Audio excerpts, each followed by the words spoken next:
That music is somewhat emblematic of the theme of our show today. This is our Monday Scramble. But everything we're talking about today in some way or another hinges on memory. And you can make the argument that much of our public discourse hinges on memory anyway. But today we'll be talking about the appeal of the murder conviction of Adnan Syed, who is, of course, featured on the podcast Serial. This is in connection with the murder of Harper Lee. And then as we go from there, as we transition from there, we're going to talk to Maria Konnikova, one of our favorite writers, who has a much read and circulated piece in the New Yorker right now about the fallibility and fungibility of memory, and also about the pure and weird and almost quantum mechanics of memory. And then towards the end, we'll be talking to Russell Berman from The Atlantic about the revival of the Harper Lee manuscript, which also hinges on what is remembered and the way things are remembered and the way things are forgotten, including the claim by Harper Lee herself that she had forgotten the existence of this manuscript. But we decided to go quickly first here because our first guest has a limited amount of time. Rabia Chaudhry joins us, lawyer and national security fellow at the New America Foundation. She's the person who brought the case of Adnan Syed to the attention of radio producer Sarah Koenig, who produced the first season of the podcast Serial, which is about the case. So, first of all, Rabia Chaudhry, welcome to our show. Thank you for your time. Hi, thanks for having me. So, in your own words, tell us what this latest legal development is in this case. It's a rather unusual one, given the timeline of the jurisprudence in this case, right? It is. It's unusual, not just because of the timeline, but just in generally, it's very difficult to get a chance for a new appeal, and that's really what it was. We lost the post-conviction appeal about a year ago. That's when it was denied. And almost immediately, his attorney had filed for the opportunity to just file a new post-conviction. You have to get permission from the court, and this was them granting that permission. So it doesn't happen very often, and it also happened very, very quickly, which is also unusual. So what happens from here? What are the steps that follow? What happens next is that we get another shot at the same claims that were raised in the earlier post-conviction. So we get to go back in front of judges and argue that his attorney was ineffective, and raise the same issues about Asia McClain and plea deal. So, if we win on that level, he could get a new trial. Yeah. So just to sort of help people understand this, then, so the spear point of this appeal is an ineffective counsel claim, right? That his attorney at the time of the trials was ineffective. Yeah, that's the basis of the post-conviction. Yep.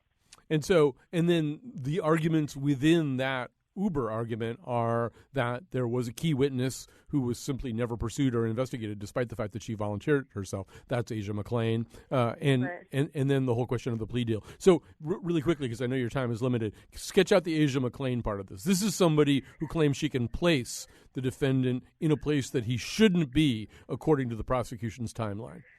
Right. So very basically, the prosecution argued that the victim, Heyman, was killed right after school, around 2:30, maybe up to 3. After Adnan was arrested, like literally in the 2 days following his arrest, Asia McClain is a student at the school who wrote him letters saying, "I remember the day she disappeared. I was with you at the library. All this, stuff happened." Now, Adnan was not aware of the state's timeline at the time. He didn't know exactly when Heyman had been killed or what the state's case was because he had just been arrested. He gave those letters to his attorney. And the attorney came back to him and said, well, Asia's, story did not check out. Maybe she had her dates wrong or something. She just kind of blew it off. He brought it up a number of times, but there was just basically a response that, no, it's not, her statements aren't useful to us. Now, after he was convicted, that's when I first learned about her. I went to speak to her, and she's like, nobody ever contacted me. She's like, she tried to talk to his attorney. She's like, I had written to him a couple of times. She's like, and I thought, well, maybe I'm not useful. So she basically, has said for 15 years, and I got an affidavit from her then. She's like, his attorney never even attempted to reach her. Forget investigate the alibi witness, but never attempted to reach her. And she still maintains that she was with him right after school at the exact time that the prosecution is saying that the victim was murdered. Now, one of the other points that will be made as part of this appeal is this whole question of a plea deal. Quickly sketch that out for us. Well, the plea deal in relation to the ineffective assistance is that, as the date of the trial was getting closer, Adnan was becoming aware. I mean, he was incarcerated first of all, but he was becoming aware that he really wasn't able to place himself throughout the day. He had to be able to provide himself alibis, and nothing. Asia apparently had not checked out, according to his lawyer. He had given his attorney his email login stuff to say, can you just check my emails to see when I logged in and out that day? And he was unable to establish like this, any kind of like alibi. So he talked to his attorney and said, can you tell me if the state is offering a plea in this case? Because he had no priors, and he also was advised by many other inmates to just at least check it out. So Gutierrez came back to him, and this happened twice, and said that they're not offering a plea. So this is two occasions, and the state actually concedes that Gutierrez never even approached them. And that is her duty. If the client's asking, she has to at least approach the state. So that's two occasions when Adnan specifically requested her to do something. Not only did she not do it, but then she lied about it. This is a hard thing to do, hard to look into the mind of the Court of Special Appeals in the state of Maryland. But it does seem almost impossible that the podcast serial didn't have some influence on this. Is there anything anybody can know or say about this? I mean, I don't, like you said, it would be pure speculation, but I do think it might, there might be a couple of factors at play here. One, in terms of how rapidly it's happened. One, that, they are getting slammed with the media requests and other people trying to figure out what's happening in the case. So maybe they're thinking if we dispense with it quicker, it's off their plate. The second thing I think also is that the supplement that was filed recently to Adnan's petition includes the allegation that the lead prosecutor in the last post-conviction actually lied under oath. And I think, when something like that happens, that's like a major, it literally undermines the integrity of the entire proceeding. And maybe that's something that moved them to realize that this is like kind of serious and they have to get to it quicker. But that's just speculation. I don't know. But I am very surprised. I think we're all very surprised.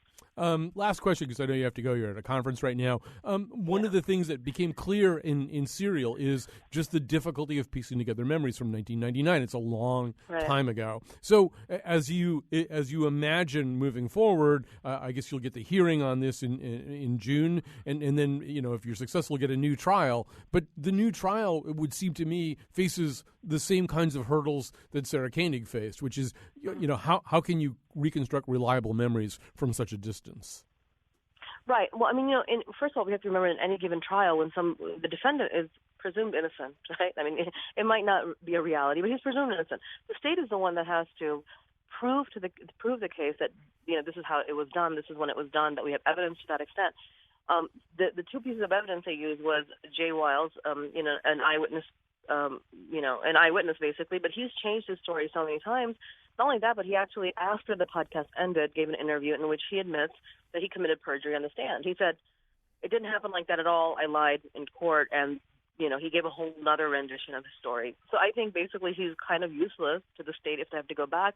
The second piece of evidence they used to corroborate Jay's statements, which don't help anymore, is the cell phone tower evidence, which also was the first case in Maryland to use such evidence, and in the interim has been shown to be extremely flaky and unreliable and did not even show what the prosecution was purporting it to show. So I don't think the state has anything to go back on. If we were to be remanded for a new trial, I really do think the state would offer him a plea for time served. Well, that's great. From your point of view, anyway, that's great. I have to be an impartial journalist, even though I was a fan of the show. Rabia Chaudhry, I know your time is limited. Thank you so much for joining us. Thank you so much. I had a great time. Okay. Bye-bye. So we're going to transition over to Maria Konnikova as we do this. And Maria Konnikova's current piece is called You Have No Idea What Happened, which could apply to Brian Williams or to Adnan Syed and the murder of Hayman Lee or to a bunch of other things. But maybe even to set Maria up, let's hear one of the opening parts of the podcast Serial in which Sarah Koenig asked people to try to remember something at a distance. Now imagine you have to account for a day that happened 6 weeks back, because that's a situation in the story I'm working on, in which a bunch of teenagers had to recall a day 6 weeks earlier. And it was 1999, so they had to do it without the benefit of texts or Facebook or Instagram. Just for a lark, I asked some teenagers to try it. Do you remember what you did on that Friday? No. Not at all. I can't remember anything. Wait, nothing? No, I can't remember anything that far back. I'm pretty sure I was in school. I think. No?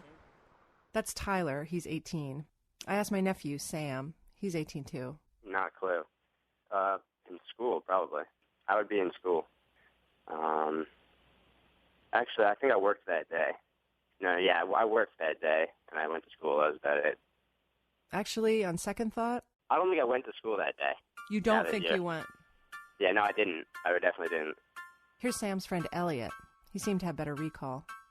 Actually, I may have gone to the movies that night later. Do you remember what you Now saw? that I'm thinking. I'm sorry. Yeah, I think I saw 22 Jump Street. Okay.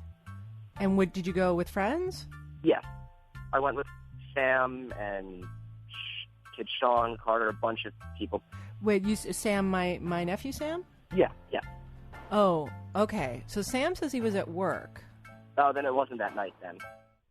All right. All of this is of great interest to Maria Konnikova. She's a contributor to TheNewYorker.com, where she writes a weekly blog focusing on psychology and science. One of her previous books was about Sherlock Holmes, so she knows a lot about trying to solve mysteries and crimes.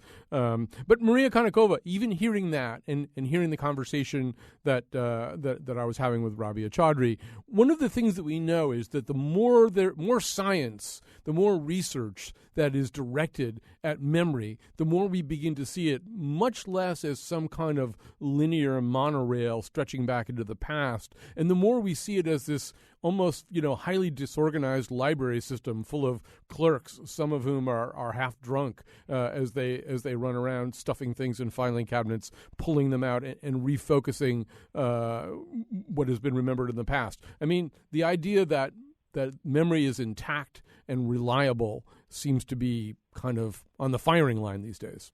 That's absolutely right, Colin. The more we learn, the more we realize that you really can't trust memory for almost anything. Now, I wasn't at all surprised to hear those recollections from Serial, because on any given day, unless something really significant happens around which your memory can coalesce, your mind isn't going to store that because it's really not important. Why does it matter to you to recall the details of every single day in the past? So unless there's a reason to do that, and more often than not, there isn't, it just kind of blurs together into your routine, what you do every single day. And so you can't really separate Monday from Tuesday from Wednesday. So, but one of the things that you looked at the sort of the research that crops up around a very familiar statement. People will say, I'll always remember where I was when I heard that JFK had been shot, if you remember of my generation, or when the Challenger blew up, or when 9/11 happened, or you pick something like that. So that's the alternative, something that's absolutely seared in your memory. And so the research does indicate that that's the case, although it doesn't really indicate that I would therefore know what color sweatshirt I was wearing on that day or what route I took to work or what I had for lunch, right? That's absolutely right. So what you're describing is known as flashbulb memory, and the concept has been around since the 19th century. William James called it a scar on your memory. And it's that sense that, something happened and you know exactly where you were, what you were doing, what was happening. But we now know that flashbulb memories, despite our confidence, aren't all that accurate. So we usually remember two things about what happened. We do remember where we were, so location seems to be pretty central, and we also remember the order in which something happened. So in one of the famous studies of flashbulb memories where people were asked about the Challenger explosion, he can normally say, first I heard about it, then I did this, or maybe first the Challenger exploded, then this newscast came up. You're not going to get those major details wrong. But everything else, who you were with, how exactly you found out, all of those details that you think are exactly accurate may even be worse than they are for a normal, everyday, non-flashbulb memory, because you have such tunnel vision on that main event that you forget everything around it and you start distorting it. And every time you revisit the memory, you distort it even further. The whole conversation reminds me of the opening paragraphs of Wally Lamb's novel She's Come Undone, in which the narrator remembers the delivery of the family's first TV set in 1956. She remembers the delivery men, their uniforms, the box, the way they carried it crab-like sideways up the steps. And then she, or Wally, writes, "Here's the undependable part. In my visual memory stubbornly insists that these men are President Eisenhower and Vice President Nixon." So and that's another part of it too. The clarity and certainty which we attach to memory isn't a particularly good guide to the actual reliability of that memory. That's absolutely true when it comes to emotional events. When it comes to everyday events, like if I for some reason remember that yesterday, yesterday is a bad example, but say 2 weeks ago, you asked me what I was doing Wednesday, and I can say, actually, I know exactly what I was doing. I was with a friend of mine. We had lunch, and the reason I remember is because I spilled salad dressing over my favorite blue shirt. There you go. That I'm probably accurate because it's not a particularly emotional event. I just happen to remember it for some other reason. So in moments like that, confidence and accuracy actually go together. So then when they don't go together, in these flashbulb memories, we trust our confidence when we really, really shouldn't. We're talking to Maria Konnikova. We're going to take a quick break right now. When we come back, we're going to talk about the almost quantum nature with which, in some research, people kind of sharpen their memories about things once they've got an emotional reason to do it. I don't know if I explained that very well, but I know that Maria will.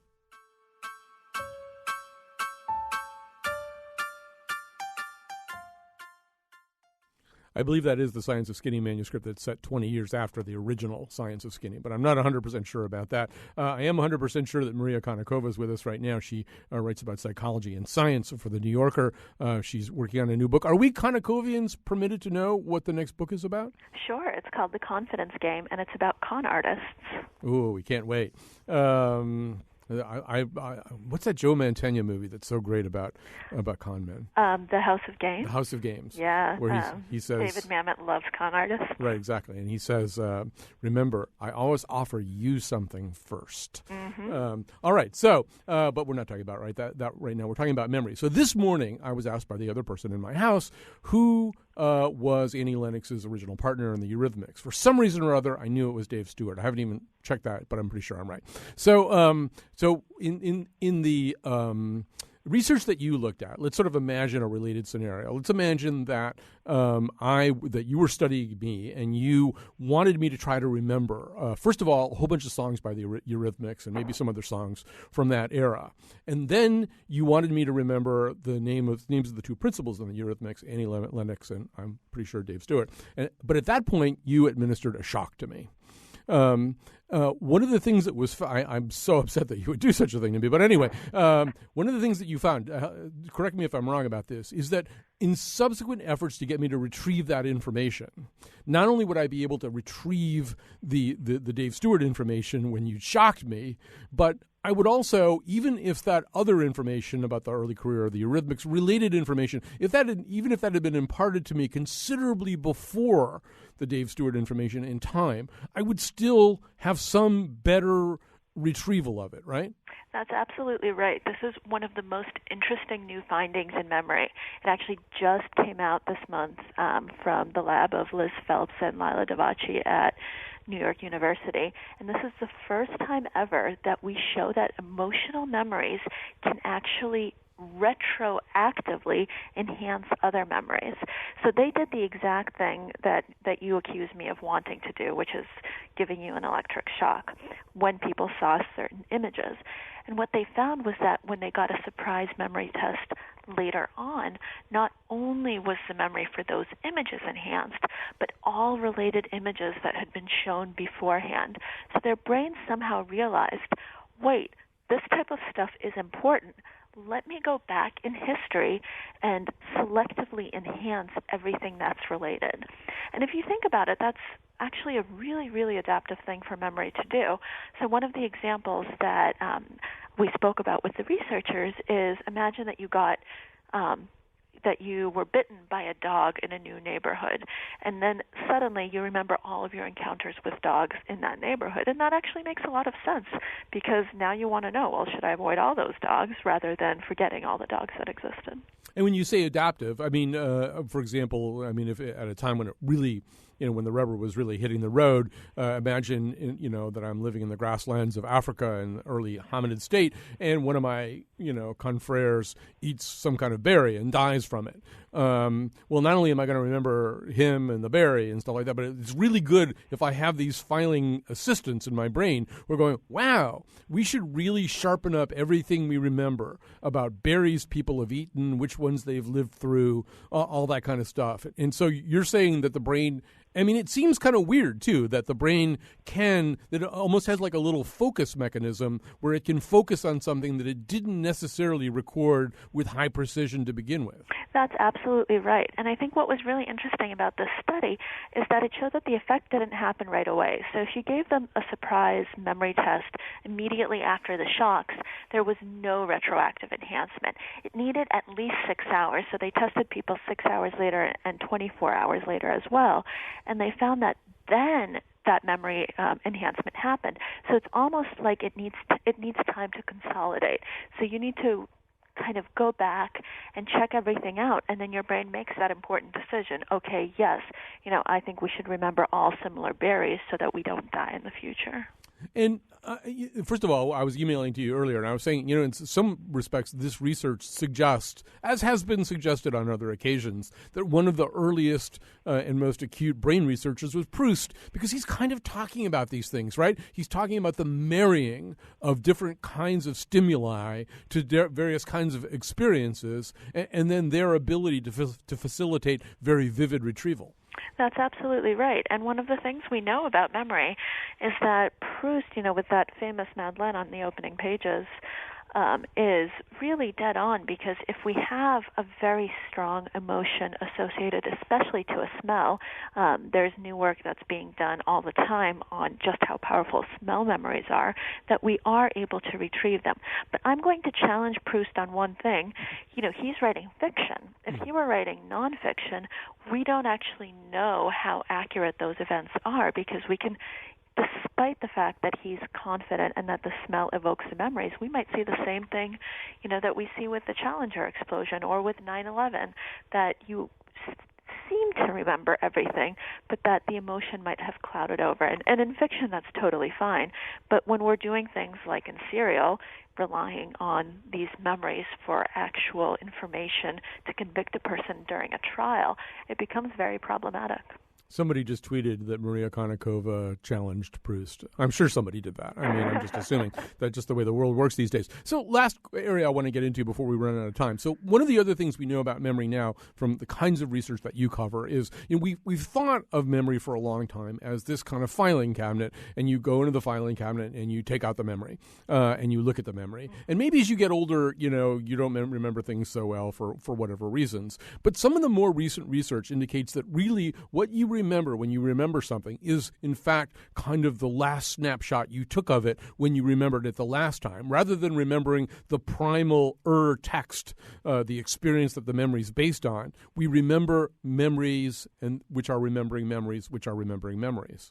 That's absolutely right. The more we know about memory, the more we realize that it's not just this process of you encode a memory, then you consolidate that memory, you store that memory, and you retrieve that memory. That's what we used to think happened.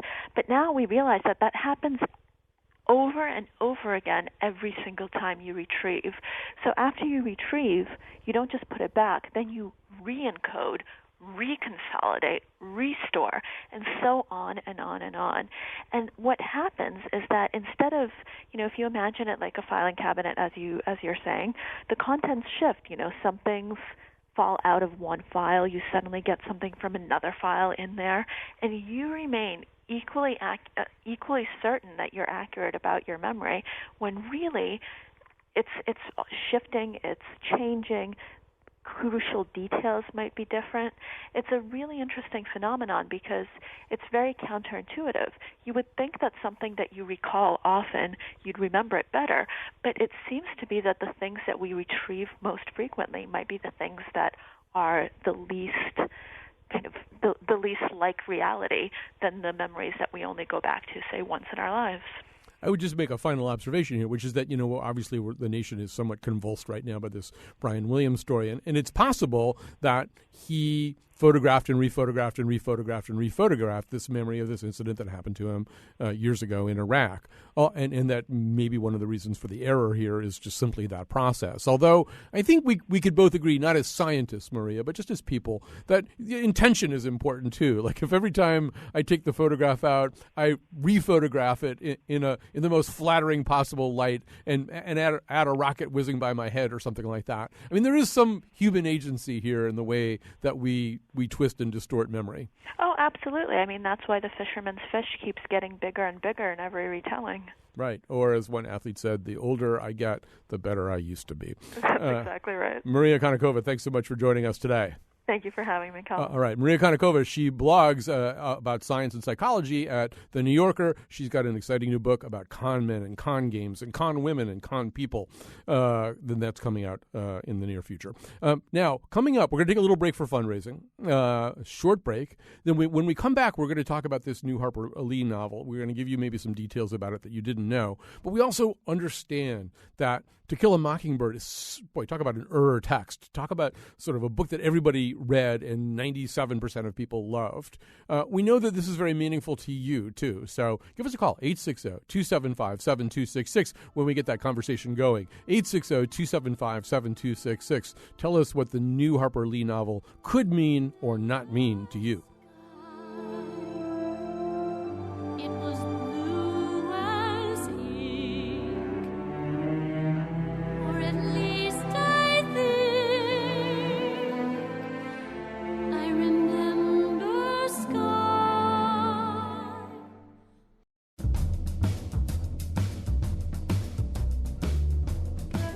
Coming up, a conversation about Harper Lee. In the final installments of the Mockingbird and Mockingjay books, Scout and Katniss team up to fight evil. Today's show was produced by Tucker Ives and me, Kyone Wolfe. Greg Hill tweets for us at WNPR Colin. The part of Bill Curry was played by Jeremy Irons. For show pages, articles, and videos of the Faith Middleton Show staff remembering their Zumba class with Truman Capote, visit our website, WNPR.org. On tomorrow's show, our political behavior is less rational than we want to believe it is. And now, back to Colin. Yeah, tomorrow is our show about what we call visceral voting, that notion that you think that you're making all these astute and conscious political choices, when in fact a lot of research indicates that your decisions are governed by emotion and by things even more limbic and reptilian than emotion, really close, very quick kinds of judgments that you might make in the first 30 seconds of seeing a picture of somebody, something like that. So anyway, that sounds like a spoiler. I don't want to tell you too much. We do want to talk to you about Harper Lee. We've got joining us to do that Russell Berman. Russell Berman, associate editor at The Atlantic, where he normally covers politics, but last week was on the Harper Lee beat along with the rest of American journalism. First of all, welcome to the show. And I think, are you from this area originally? Do I have that right? Yes, I'm actually, I grew up in West Hartford, went to Hall High School, so it's good to be on in Connecticut. Yeah, no, we're eventually just going to assemble an entire show of you and Annie Lowry, and there are all these people in journalism now who basically are from West Hartford. You did get put on the Harper Lee beat last week, and one of the things that you did manage to do, and this is a really controversial decision. This book means so much to so many different people. As I was saying earlier, by the way, if anybody wants to call in and talk about this, 860-275-7266. But this book means so much to so many different people, and Harper Lee is a woman of 88 who has some pretty significant health problems. So there are myriad questions about how informed her consent has been to publish this earlier manuscript, and to what degree she is a full participant in this decision. That's one of the things that you were interested in talking to the publisher of HarperCollins. What did he tell you? Right. Well, I talked to Jonathan Burnham, who is the publisher of the forthcoming book, Go Set A Watchman, and he, from his perspective, from what he's heard, and remember, it's important to note that he had not talked to, nor anybody at Harper had talked to Harper Lee during this process. They had gone through her lawyer and her literary agent. But from what was reported back to him, he said Harper Lee was very much engaged in this process, and it was not, a circumstance where, she is not well enough to make a decision, and that they pressured her or made a decision for her. And that's, and that's what he said. And he offered some more details than what was originally put out to support that in terms of Harper Lee's reaction and the fact that she thought that this manuscript was lost for the last 50 or so years, and so she was very surprised that it had been found. He described her as a very self-critical writer, and so she wanted some of her close confidants to read the manuscript and determine whether it was publishable in the form, and they told her that it was, quote, eminently publishable, in his words. This is a very difficult story to report on for a variety of reasons. But, for example, today we're being told that Harper Lee is mortified and troubled and hurt and humiliated that there is reporting that questions her level of participation in this, her ability to participate in a meaningful way in it, and that she's obviously, first of all, she's kind of a famously reclusive person, but on top of that, I mean, it's very painful for her to hear that maybe she's not compos mentis, or at least fully physically able to be part of this whole process. The problem is it's always coming from the same one or two places. The person telling us now this is Harper Lee's lawyer, whom you mentioned before, lawyer and friend Tanya Carter, right? Everything comes through these people.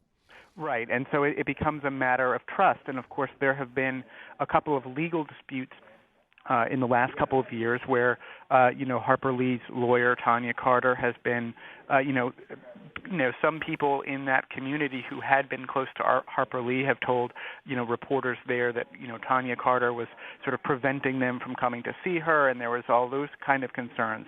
And I think this is also something that you get, people make assumptions about people that are, elderly, and in her case she's had a stroke, but nobody really knows except for her and the people who see her on a day-to-day basis what the real truth is. So it just becomes a matter of trust. I mean, it had been suggested by her sister, her highly protective older sister, who died, I think, at the age of 103, not too long ago. But the information that Harper Lee had a stroke, and that the stroke had affected both her vision and her hearing. I mean, we don't really know exactly to what degree in each case, but to a certain degree, she's hearing impaired and sight impaired. I mean, and I think even the most rosy scenarios now suggest that although she reads, she has to have special magnified, extra large print thing, almost bespoke editions for her to be able to read. But it seems important somehow that this whole thing is happening. I mean, if Truman Capote or Harper Lee had written this story, and it happened that this manuscript, this long-forgotten manuscript, was discovered so soon after the death of the protective and almost curatorial older sister, I mean, that does naturally raise a whole bunch of questions. Sure. Although if you look at it another way, Harper Lee is 88 years old, and if she is in poor health, obviously the publisher, the people who have an interest in this would, might not have to wait, more than, several years to be able to publish this, after her death. She has been quoted by even her close friends who are skeptical of this as saying that she, might have published something posthumously. And people who it was not widely known that this manuscript existed, but people who have come into contact with her over the years many of them seemed to be aware that she had written something else. So explain to us how this was found. That once again, it is this woman, this Tanya Carter, the lawyer and friend, who essentially found this. How was it found? So what I was told by Jonathan Burnham is that Tanya Carter was in essentially the Harper Lee archive. He wouldn't be too specific exactly as to the location, but it was in Monroeville, near where she is now living. Tanya Carter, was looking for the original manuscript for To Kill a Mockingbird, and found as she was leafing through it that there were scenes in it, or at the end of it, that were not from the book. And so the more she looked, she realized this was an entirely different novel that was affixed to the end of the manuscript of To Kill a Mockingbird. And she brought it back. She told Harper Lee about it. We've learned from other reports that Harper Lee was very surprised to hear this. And from what Jonathan Burnham said, then she had some close friends and people around her read the manuscript. They told her it was definitely publishable, and that was when the decision was made, and they entered into the agreement to publish it, and it'll come out in July.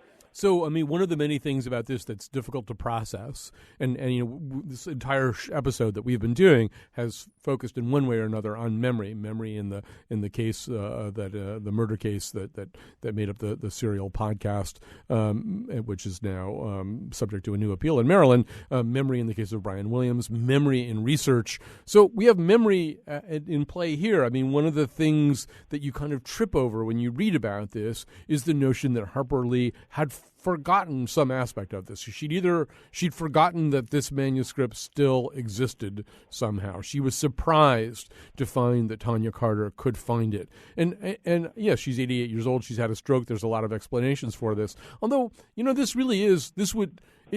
she made one trip to the plate and hit a 700-foot home run in Yankee Stadium. That's To Kill a Mockingbird, maybe the most popular American novel of all time. It just seems to me if you'd made one other trip to the plate, you'd remember it. I mean, I'm struggling with that a little bit. I don't know what you can do to help me there. Well, from what I understand, it wasn't. She very much remembered writing it, but she assumed that it had been lost because essentially, remember that this was essentially the first draft of To Kill a Mockingbird. She submitted this to her editor back when she was, nobody. She was a young writer who had no accomplishments, and her editor read it. It had, Scout was an adult in it, and there was only flashbacks to her childhood in Alabama, which was, of course, became the subject of To Kill a Mockingbird. And her editor said, Scout's childhood is what you want to focus on. Go back and rewrite this. And that's what became To Kill a Mockingbird. And so when we think about, her decision to only publish and only write one book over the course of her life and wanting To Kill a Mockingbird to be her contribution to literature, it is interesting that, why after all these years would she decide to publish the first draft of it, which was not thoroughly, edited by professionals, and, candidly might just not be as good, and it might change the what her legacy is a little bit, at least in literature. Russell Berman, one thing you did ask the publisher of this book is what's it about? Obviously, we don't want too many spoilers, and nor were you offered many, but you do have kind of a sense anyway what Go Set A Watchman is about. Right. So the To Kill a Mockingbird, as many people will recall, took place in the Great Depression in the 1930s when Scout Finch was 12 years old. Go Set A Watchman takes place about 20 years later in the 1950s as the civil rights movement is ramping up. She has been working as an adult in New York City, and she comes back to Alabama, to her hometown, and then there's what the publisher told me was, didn't, as you said, didn't give away anything, but goes back to the town where she was born and revisits old friends and family and sort of encounters old ghosts and comes up against new ideas and opinions. It's a complicated, very adult novel that sweeps in family, politics, love, the South, is what his description of it was. So obviously that's somewhat promotional in nature, but you get a little bit of a flavor for it. That sounds a little bit like jacket copy, doesn't it? Well, when we think about why is this such an incredibly primal book, I mean, I really do believe that if you were to poll 500,000 Americans on their favorite book of all time, I think To Kill a maybe that's been done. I think To Kill a Mockingbird would place high, if not at number one. It's just a book that everybody reads at some point, everybody loves. One reason everybody reads it is, if for a lot of us, it's our first encounter or one of our first encounter with, to use an adjective you just used, somewhat darker materials, right? We're sort of seeing, the evil of that era. We're seeing fundamental kinds of unfairness. We're seeing menace directed at children, which is, something maybe we're shielded from a little bit growing up. And it sounds as though this new book, I mean, one wonders, what kind of place it will take in school curriculums, but it sounds like this new book, I don't know whether it's darker, less dark. I know you did ask Jonathan Burnham about that. Right, because To Kill a Mockingbird, one reason that it's so universally loved and read is that it's read in schools. Just about every school child in America reads this book at some point or another. And so I asked him when he said, following up on when he said it was a very adult novel, is this going to be suitable for children just as To Kill a Mockingbird was? And he said it's not going to be quite as accessible because it's not told from the point of view of a child. That was one reason why so many people can relate to Scout is she is the narrator and she's 12 years old. But when so the Go Set A Watchman is from the point of view of a young, adult woman, and so obviously it's going to be different there. But he did say he thinks it could be read in schools. It was not something that had too much violence or too much sex or anything like that. Of course. He is the publisher, so he probably hopes that's true, right. too. Again, take that with a grain of salt. All right. Russell Berman, thanks so much for joining us. Welcome back, at least telephonically, to your old haunts of West Hartford. Russell Berman, Associate Editor at The Atlantic, joining us today to talk about the story of Harper Lee's second, but really in some senses, first book. Very quickly here, we have a minute or two left. You're going to hear a little tiny bit of fundraising here at the end of this. I do urge you, particularly if this show is important to you, to be generous, to maybe make that call, particularly if you've never donated before, just because obviously the fundraising that occurs during our time slot, we get a certain amount of credit for that. So it's actually meaningful that we get it. So anyway, but nice people will be coming on to talk to you about that. I also want to thank everybody who helped out today. It's a snowy day. It was hard to get in here, but people did. Kyone Wolf walked over in her yak tracks, and Tucker Ives came from east of the river. And Katie Tularski, our executive producer, manned the phones. I can see her there in her signature orange hat straight out of The Life Aquatic with Steve Zissou. No, I guess those are red, right? Those are red hats, I think. Oh, well, never mind. All right, we'll be back tomorrow with a show about visceral voting. Thanks for listening today.